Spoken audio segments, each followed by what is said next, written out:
Dès le mois de mars, un courrier au gouvernement qui est sans réponse à ce jour pour demander un moratoire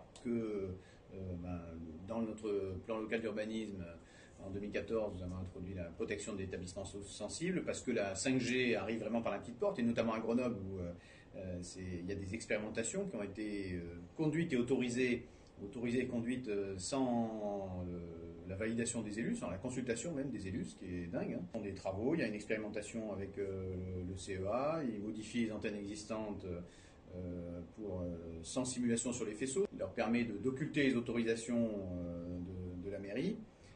On est d'ailleurs en conflit devant la justice avec les opérateurs. Aujourd'hui, il y a 2 recours gracieux contre les interdictions et 2 recours contentieux des opérateurs. On est là dans un truc qui est vraiment surréaliste, c'est-à-dire que la secrétaire d'État, 24 heures après la Convention citoyenne climat qui demandait un moratoire sur la 5G, elle s'assied sur la Convention citoyenne climat.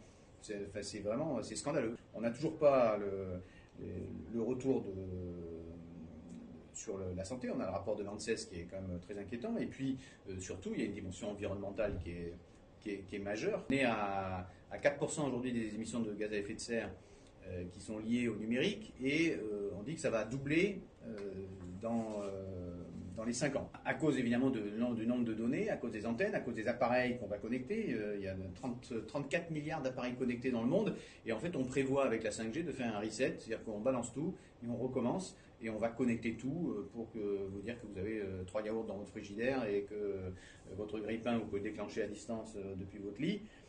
C'est du délire total. Cette espèce de course en avant, moi ça me scandalise.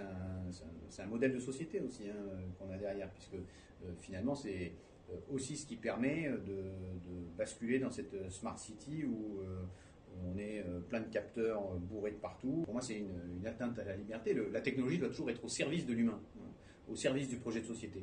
Là il y a une fuite en avant en fait. C'est ce qu'on appelle du techno-push.